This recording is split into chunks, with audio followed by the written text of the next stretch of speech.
This weekend, the Junior Market Livestock Show has a lot of different schools and students contributing. This morning, we're going to meet Cumby's ag teacher, Jonathan Mendez, and 2 FFA students. They're both showing lambs.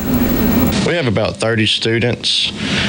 We have various projects. We have ag mechanics, we have broilers, we have lambs, we have goats, and we have a steer. Okay, good. And how many students? I mean, are all the ag students FFA members? Yes, most of the ag students are FFA members, and they participate in various ag activities such as LDEs, CDEs, and showing, of course. Okay. Well, maybe we'll find out what LDEs are, because I heard Dayton talking about that in just a little bit.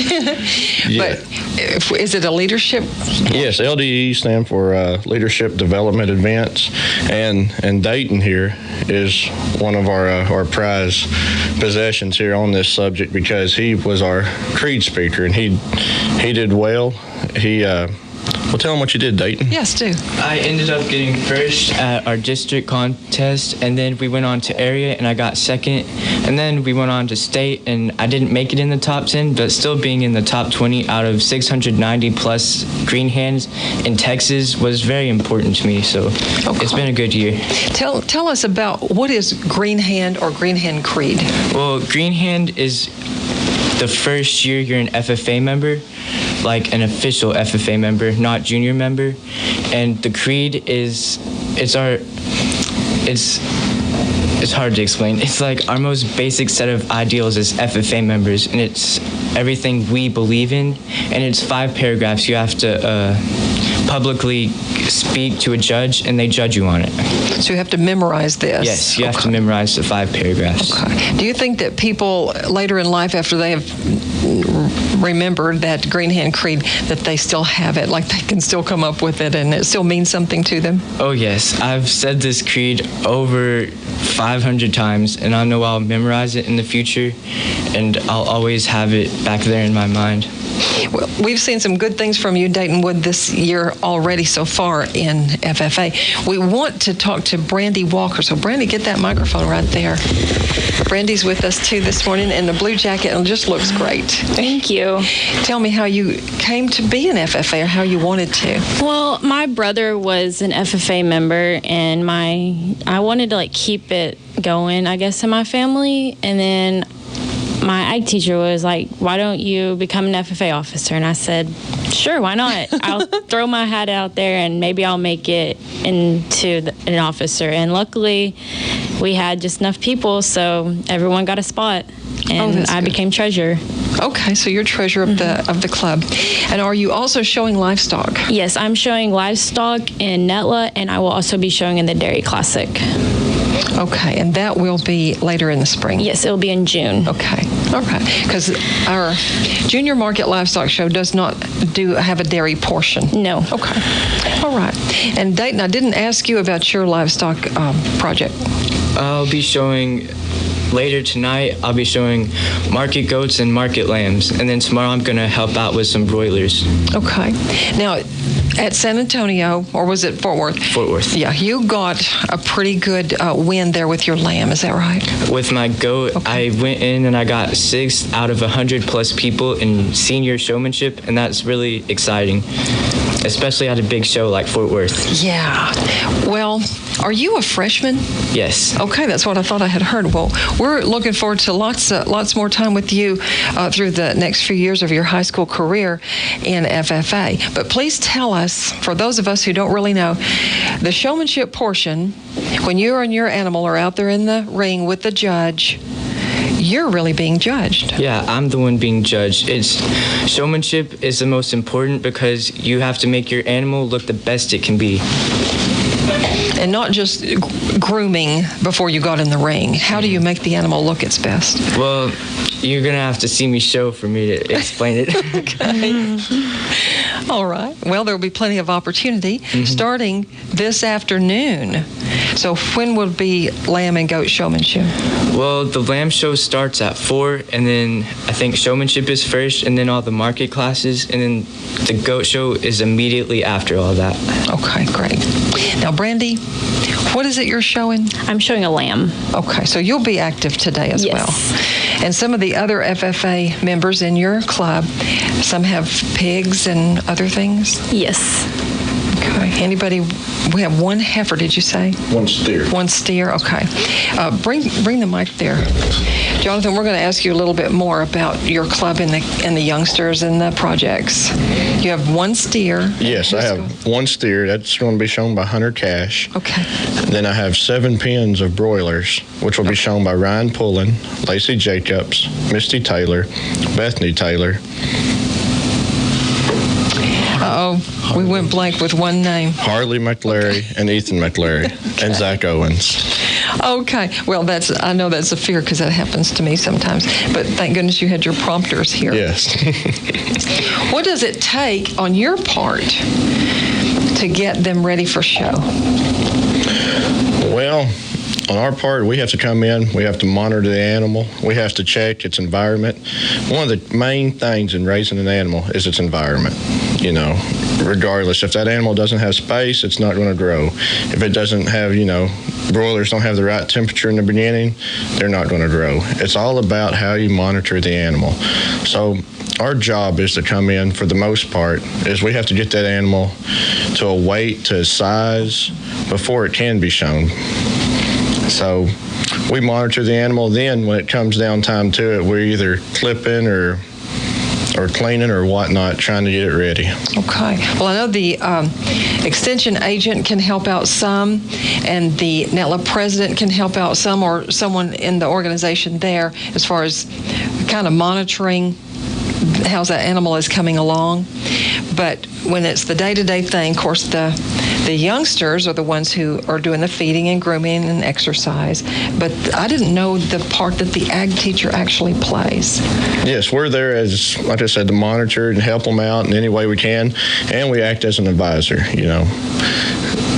Dayton has a problem with this lamb, he's going to go to Miss Whalen. And Miss Whalen's going to say, hey, you can do this, this, and this.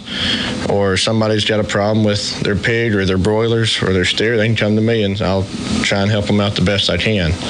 Okay. So we're an advisor, but we're also there to oversee and just to make sure. But I'm thankful enough to have a set of students, a great set of students, that they know what they're doing, so that I can quiz them on it. They're like, oh, yeah, we're doing this, this, and this. And, you go out there and check on them, and everything's great. Okay. And you mentioned Ms. Whalen. Is that your other teacher? Yes, that's my teaching partner, Michelle Whalen. Okay. And she couldn't be here with us this morning, but we hope we meet her later. So you took your schooling at Texas A&M Commerce? That's where I took my master's at. Yes, ma'am. Tell us about your background and how you came to Cumby. Well, I started out going to a junior college in Navarra as a John Deere tech. And then from there, I wanted to be something more. So I went to Sam Houston, got my bachelor's, and then I decided I just want to be a teacher. I don't know what made me think it. I guess working with some of the students while I was at Sam, because I would go in and help the professors there in the shop and stuff, and so I just started helping some of the underclassmen, and then I started working animal labs at Sam Houston's ranch, and I just enjoyed that, and I always told my ag teacher that he used to call me a has-been just to pick at me. And so I told him, I'll have your job one day. Just picking at him, and sure enough, I wound up, I'm an ag teacher. That's wonderful. It's kind of a wonderful history. Well, Brandy had said that being an FFA was sort of a heritage in her family, and so you've started that in yours. Yes, ma'am. Oh, yes, ma'am. I did want to ask these youngsters, again, a question that I left out. So, Brandy, I'll start with you. What grade are you in? I'm a sophomore. Okay, so both of these have a long time ahead for you to work with them. What do you think that you'd like to do maybe after high school? What about college? I want to go probably to Kansas State and become down a vet or a vet tech or something down that line. Okay, so you want to stay in an agriculture-related field. What about you, Dayton? Depending on what I want to become, I'll either start at Connors State College in Oklahoma and do livestock judging there, and then maybe go to Texas A&M College Station to finish off college and maybe become an ag teacher, but I'm not sure. Okay. So you think you might want to stay in agriculture in some way Yes. or other? Okay. I did want to ask you, you're both FFA officers in the Cumby Club, but were either of you in 4-H? No. Okay. So you just came into this idea as you approached high school age? Okay. What was your very first animal project? My very first animal project was a little goat. His name was Flash, and it was my 6th grade year. So did you do real well, or was it really a learning year? I walked in and I got a 7th out of 8, but the years have gotten better, and I've gotten better. Good. All right. What about you? My first animal project was showing in Dairy Classic my 6th grade year, and this is actually my first year showing in Nebula. So it's going to be a new experience for me. So, and you really did have more of a background in dairy, though, did you say? My parents dairied for 28 years. Okay. And they sold out last year, so I've been there for most of it. Okay. So they are still advising you. Yes. Good. Tell me about your dairy project right now. I have 2 dairy cows right now. I have a Jersey and I have a Holstein, April and May. And I'm hoping I will do very well with them this year and possibly take them to some other shows like Texarkana or Waco. Okay. Well, we hope that you do too. Well, about making the sale. So this is your first year at Nebula. So everyone bites their nails wondering if their animal is going to get in that percentage that makes the sale or gets in the sale of champions. So you'll be wondering that too tonight. What about you, Dayton? Yes, because for the last 3 years, I've been the first alternate every year. So I've had to pray myself into the sale. Okay. Well, you've got some pretty enthusiastic kids here. Jonathan, go ahead and get your microphone again, and let's talk a little bit more. We have just a little bit more time. And so this being your first post of teaching, and Cumby is a great school. Yes, ma'am. I came into Cumby, and I've enjoyed it. I was talking, I don't really want to leave. Well, it's a country school, and you may just exactly find your niche there.